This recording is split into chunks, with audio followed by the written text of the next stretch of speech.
Hi, everyone. I'm Chris Martin. I'm with Atlas Marketing. And today I'm going to talk to you about the crisis response planning workbook that the CAWP asked us to put together. So let's dive into it real quick. So, what is a crisis response plan? Well, this document is a workbook that allows you to create a crisis communications plan uh, for your company. So it's very specific and you can customize it as you see fit. And that was the intent of this.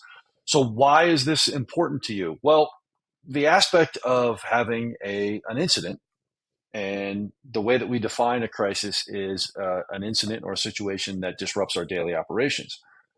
With that said, you could have a fire, you could have cybersecurity issues, you could have fatalities, unfortunately, injuries on job sites, supplies don't show up. All of these things equate to a crisis. So we wanted to pull this together for you and help you prepare. And that's really the first step.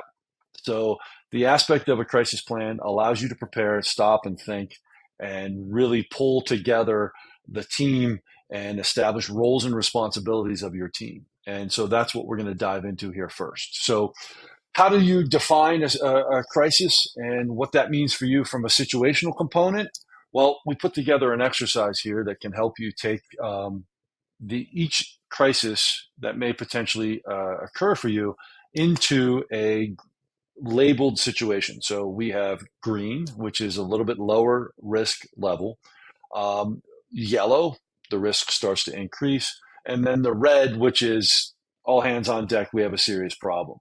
And so what we ask you to do here is think about those situations and how they affect your planning.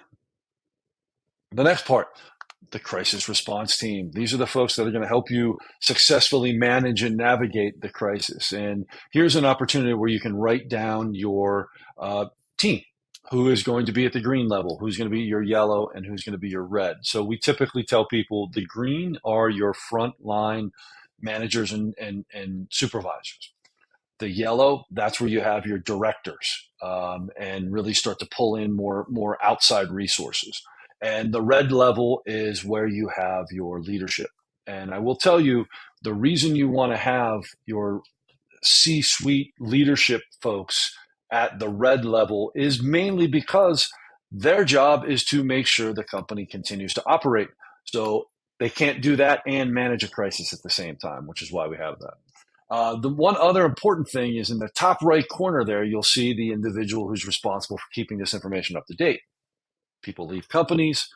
So that's a really important element because you're going to want to update this plan as many times as you can.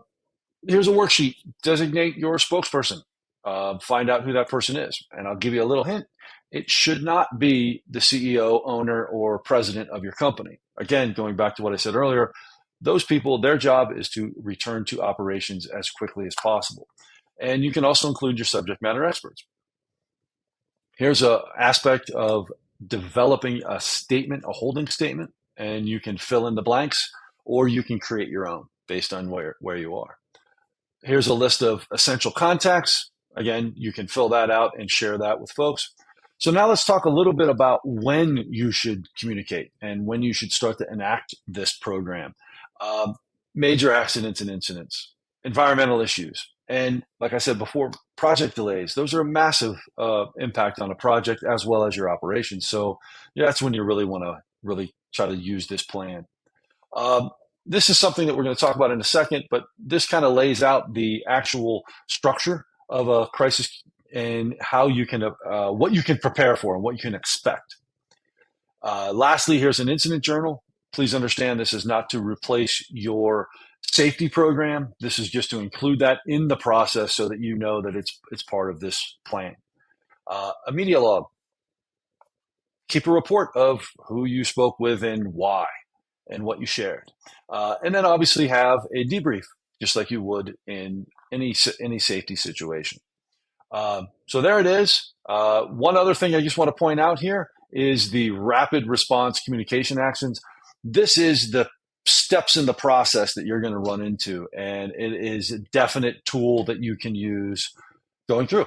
So thank you.